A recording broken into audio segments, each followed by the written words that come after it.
అఖిల పక్షంతో మేడిగడ్డ పర్యటనకు సిద్ధమవుతోంది రేవంత్ రెడ్డి సర్కార్. కేసీఆర్ను ఆహ్వానించే బాధ్యతను మంత్రి ఉత్తమ్కు అప్పగించారు. మేడిగడ్డ ప్రాజెక్టు నిర్మాణంలో భారీగా అవకతవకలు జరిగినట్లు ఇప్పటికే విజిలెన్స్ గుర్తించడం, ప్రాజెక్టు భవితవ్యమే ప్రమాదంలో పడ్డంతో కాళేశ్వర ప్రస్తుత పరిస్థితిని అన్ని పార్టీల నేతలకు చూపాలని రేవంత్ సర్కార్ డిసైడ్ అయింది. మేడిగడ్డ సందర్శన కోసం ఈ నెల 12నే అసెంబ్లీ సమావేశాలను ముగించే అవకాశాలున్నాయి. ఇక దీనికి సంబంధించి మరింత సమాచారం మా ప్రతినిధి సైదులు అందించడానికి సిద్ధంగా ఉన్నారు. సైదులు చెప్పండి, ఈ నెల 13న అఖిల పక్షంతో కలిసి మేడిగడ్డ సందర్శనకు సిద్ధమవుతోంది రేవంత్ సర్కార్. దీనికి సంబంధించి పూర్తి డీటెయిల్స్ ఏంటి?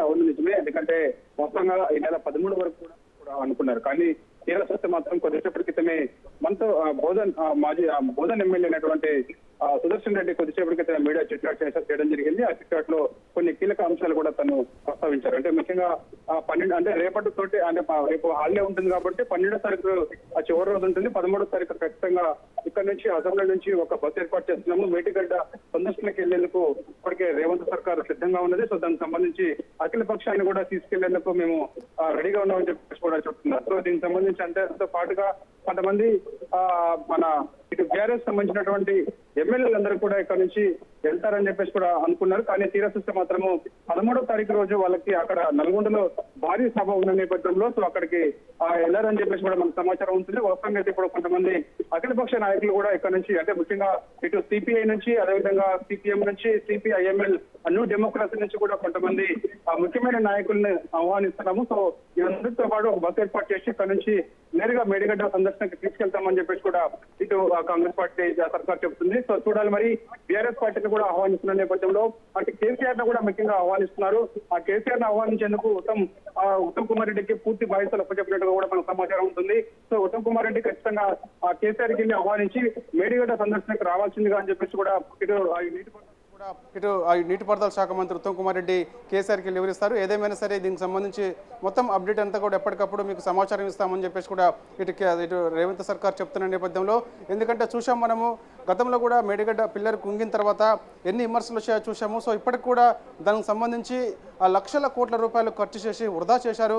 1 ఎకరాకు కూడా సాగునీరు ఇవ్వలేదని చెప్పేసి కూడా కాంగ్రెస్ పార్టీ చెప్తున్న నేపథ్యంలో, కానీ బీఆర్ఎస్ సర్కార్ మాత్రము మేడిగడ్డ ప్రాజెక్టు ద్వారా కొన్ని వందల ఎకరాలకి సాగునీరు ఇచ్చాము, అదేవిధంగా తాగునీరు కూడా ఉపయోగపడుతుందని చెప్పేసి కూడా చెప్తున్నారు. కానీ ఎక్కడ కూడా 1 ఎకరాకు కూడా అవి నీళ్లు వచ్చే పరిస్థితి లేదని చెప్పేసి కూడా కాంగ్రెస్ పార్టీ చెప్తున్న నేపథ్యంలో, కానీ ఈ బస్సు ఏర్పాటు చేసి ఆ సందర్శనకి వెళ్ళడం మాత్రం కొంత చర్చనీయాంశంగా మారింది. చూడాలి మరి, ఎందుకంటే ఇటు కేసీఆర్ని కూడా ఆహ్వానిస్తాము, దానికి సంబంధించిన పూర్తి బాధ్యతలు ఉత్తమ్ కుమార్ రెడ్డికి అప్పచెప్తున్నామని చెప్పేసి కూడా రేవంత్ సర్కార్ చెప్తున్న నేపథ్యంలో కేసీఆర్ మరి నిజంగా మేడిగడ్డ సందర్శనకి వెళ్తారా లేదా అనేది కూడా మనకు తెలియాల్సింది, లేకపోతే బీఆర్ఎస్ నుంచి ఎవరైనా హాజరవుతారా లేదా అని తెలుస్తుంది. ఎందుకంటే ఆ రోజు 13వ తారీఖు నల్గొండలో అంటే ఇటు కృష్ణా జిల్లాలకు సంబంధించిన అంశం ఏదైతే ఉందో నాగార్జున సాగర్ శ్రీశైలం ప్రాజెక్టులకు సంబంధించి ఇటు కృష్ణా రివర్ మేనేజ్మెంట్ బోర్డుకి అప్పగించారని చెప్పేసి కూడా ఇటు కాంగ్రెస్ పార్టీ అప్పచెప్పిన నేపథ్యంలో ఇటు తెలంగాణకు సంబంధించి ఇటు ఖమ్మం, నల్గొండ, మహబూబ్ నగర్, దాంతో పాటుగా తాగునీరుకు సంబంధించి హైదరాబాద్, రంగారెడ్డి జిల్లాలకు సంబంధించి తీవ్ర నష్టం వాటిల్తుందని చెప్పేసి కూడా ఇటు మన బీఆర్ఎస్ పార్టీ చెప్తున్నది. వాస్తవంగా ఇంతవరకు కృష్ణా జిల్లాకు సంబంధించిన అంశానికి సంబంధించి మేము ఎప్పుడు కూడా కేఆర్ఎంకి అప్పచెప్పలేదని చెప్పేసి కూడా ఇటు కాంగ్రెస్ పార్టీ చెప్తుంది. సో దానికి సంబంధించి ఒక నిరసన సభ ప్లాన్ చేసింది బీఆర్ఎస్ పార్టీ. సో దానికి సంబంధించి 13వ తారీఖు నల్గొండ నడిబొడ్డుని ఈ సభ ఉంటున్న నేపథ్యంలో ఇటు ఆ మేడిగడ్డ సందర్శన మాత్రం బీఆర్ఎస్ పార్టీ నుంచి కానీ అదేవిధంగా కేసీఆర్ కానీ హాజరు కారని చెప్పేసి కూడా మనకు సమాచారం ఉంటుంది.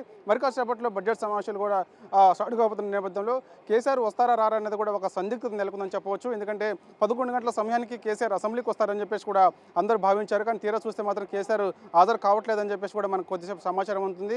సో తర్వాత ఒక అర్ధగంట సేపట్లో కూడా మనకి క్లారిటీ వచ్చే అవకాశం ఉంది.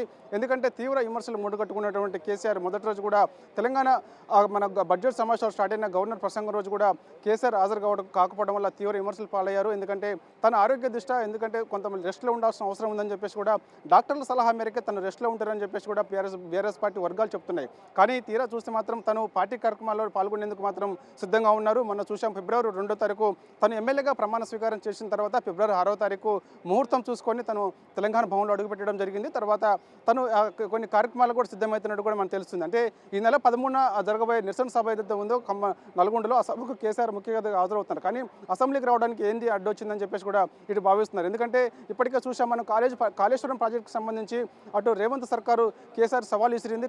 సవాల్ని ఖచ్చితంగా ఖచ్చితంగా కేసీఆర్ స్వీకరించాలి, చర్చకు సిద్ధమా అని చెప్పేసి కూడా ఇటు రేవంత్ సర్కారు ఆదేశించిన నేపథ్యంలో సవాలు స్వీకరించలేకే కేసీఆర్ అసెంబ్లీకి రావట్లేదని చెప్పేసి కూడా విమర్శలు వస్తున్నాయి. చూడాలి మరి 11 గంటలకు కేసీఆర్ హాజరవుతారని చెప్పేసి భావిస్తున్నారు, కానీ కేసీఆర్ హాజరు కావట్లేదని చెప్పేసి పార్టీ వర్గాలు చెప్తున్నాయి. ఏదేమైనా సరే కేసీఆర్ అసెంబ్లీకి ఈరోజు హాజరవుతారా లేదా అనేది కూడా కొంత సందిగ్ధత నెలకొందని చెప్పవచ్చు. కానీ మేడిగడ్డ సందర్శన మాత్రం ఇటు బీఆర్ఎస్ పార్టీ నుంచి ఎవరు కూడా వెళ్ళారని చెప్పేసి కూడా మనకు సమాచారం ఉంది. ఆహ్వానం మాత్రమే ఖచ్చితంగా ఇటు కేసీఆర్కు అదేవిధంగా బీఆర్ఎస్ పార్టీ ఎమ్మెల్యేలకు అందజేస్తామని చెప్పేసి కూడా రేవంత్ సర్కార్ చెప్తుంది. Right Saidulu, thanks for the updates.